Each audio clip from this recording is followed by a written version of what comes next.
How does improvisation evoke a neurological response in jazz musicians? The genre of jazz is characterised by intricate rhythms, swing feel, complex harmony, and perhaps most significantly the idea of improvisation. While playing a tune, jazz ensemble members will often take turns in soloing over the piece's chordal progression. This requires an understanding of the piece and its harmonic structure, rhythmic feel and form, as well as a pre-established vocabulary of scales, lines and licks. Within a jazz solo, these pre-learned lines along with spontaneously created patterns are combined to produce a musical idea that has never been heard before. Developing a library of notes and patterns to use in certain musical contexts takes time and practice and is often compared to learning basic phrases in a new language in order to gradually reach fluency.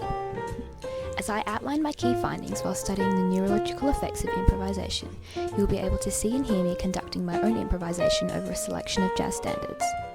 The aim of this was to not only supplement my research, but to allow an opportunity for me to develop, apply and analyse my own improvisation. Improvisation relies on pre-learned patterns that are utilised within ongoing improvisation.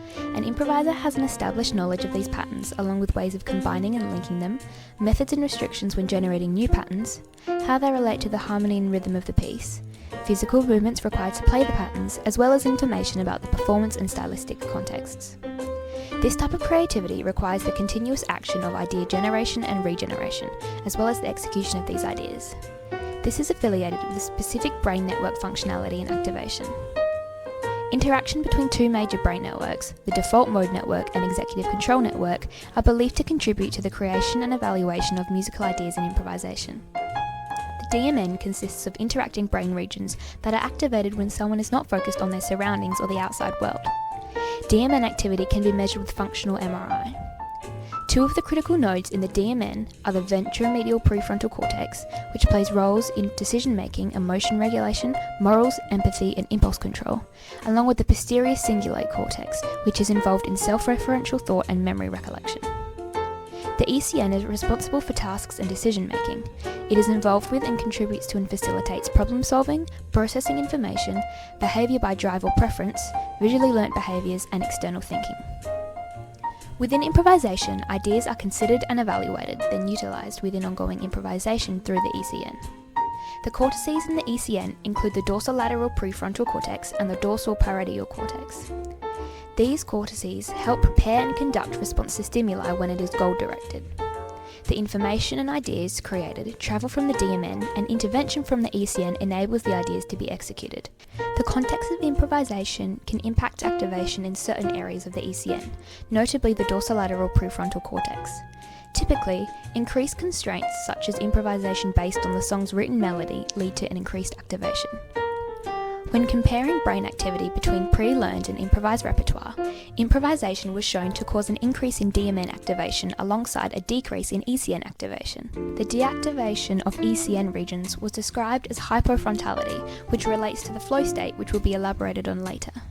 On the other hand, when subjects' brain activity was monitored while improvising or interacting with another instrumental player, the ECN activation increased in areas that focus on language production, interrupting the flow state. In one test, improvisation was performed over a common 12-bar blues progression, meaning the harmonic and general musical structure was very familiar, increasing the flow state due to fewer musical restrictions in the simple progression. The idea of a flow state is a psychological condition where one is completely immersed in a specific thing, oblivious to other thoughts, stimuli, and the passing of time. The results during this improvisation experiment displayed a decreased connectivity between the left frontal lobe, lateral premotor cortex, supplementary motor area, and the cerebellum. These results align with the theory of transient hyperfrontality, which outlines that activity in the frontal regions of the brain is decreased to, in a sense, quieten the voices in your head and induce a flow state, commonly experienced in improvisation.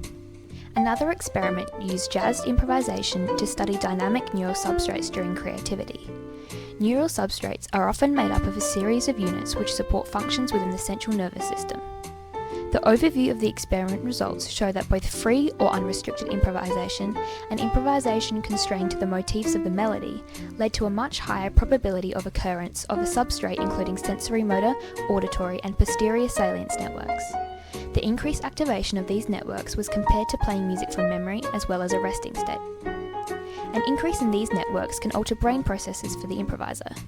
Sensory motor activation increases the processing of internal awareness and the execution of a motor response, both of which are integral to improvisation. The increased occurrence of auditory networks is to be expected when immersing oneself in a musical state.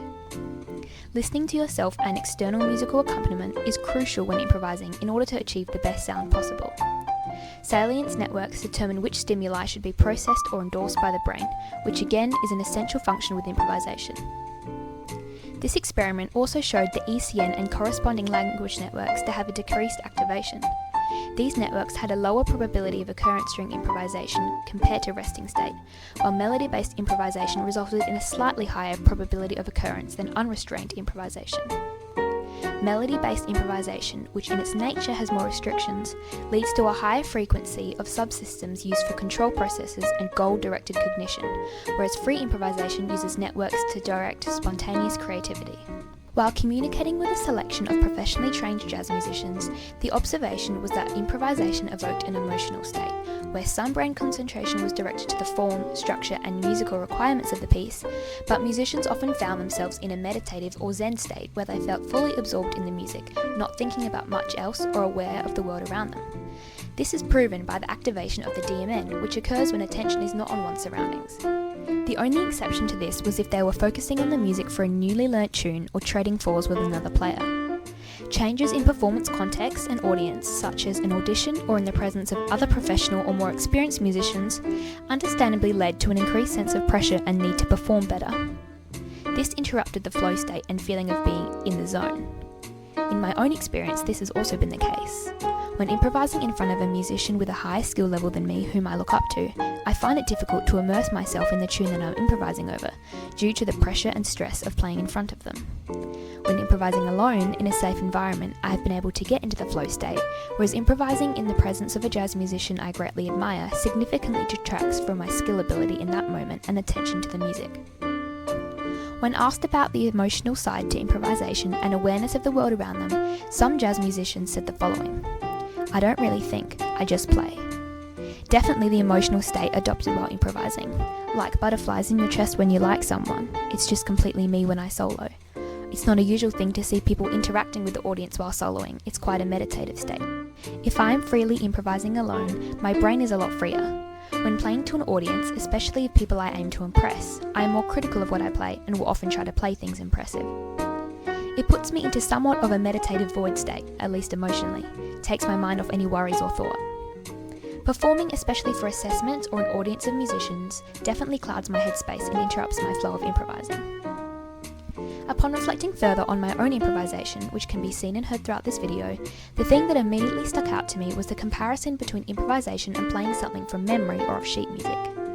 When playing a piece of sheet music or from memory, I've noticed a tendency and capacity for my mind to wander. I can continue playing a piece while my thoughts are elsewhere. These thoughts don't have a particular pattern, theme, or topic. They could be about anything. The difference with improvisation is that there isn't any room for thought. My focus is on creating a sound that works, and it feels like the only thing going through my head is the range of potential notes to play. The rhythm of these notes will just come in the moment. There isn't much thought or preparation unless I'm trying to effectively lead into a particular note on a specific beat of the bar.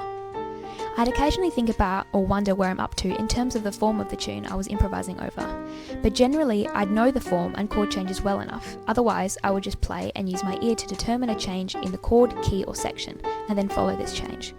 While playing pre-written material left a capacity to think about other things while playing, improvisation took up all of my thought processes, or at least the ones that I'm conscious of, and I was very much in the zone and thinking about nothing else, supporting research on DMN activation. I've also found that it is extremely difficult to talk to someone while I'm improvising, which aligns with the deactivation shown in the ECN and language networks in improvising musicians. My energy and conscious thoughts are focused on improvising, therefore impairing my ability to simultaneously communicate ideas verbally. I also asked a professional jazz saxophonist what their thought process was while improvising, and if this changed with the different environments or musical styles and features. They said, "The more familiar I am with something, the less I'm going to be consciously thinking about and worrying about what I play. However, on the flip side, something very complicated with lots of chord changes, say Coltrane changes, leaves so little breathing room that I can't really think about anything else other than the chords. Tempo and complexity make a huge difference when it comes to improvising.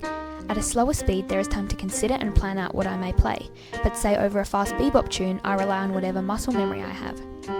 I also endure in playing free music with other people, and that is the closest I have found to music being like meditation. Playing just as a duo with no chord framework or any idea in mind and making the music up on the spot, tuning into what the other person is doing. This supports Vergara's findings on the differences in improvisation alone and collaboratively. Overall, the anatomical changes in the brain during improvisation clearly have a tangible effect on the musician and their mental and emotional state. The activation and deactivation of certain brain networks contributes to the triggering of a meditative or flow state where the musician becomes in the zone. Improvisation greatly impacts the capacity for thoughts, feelings, and actions, whether that be inhibited thought in areas outside the music, an emotional juncture, or a completely void or meditative flow state.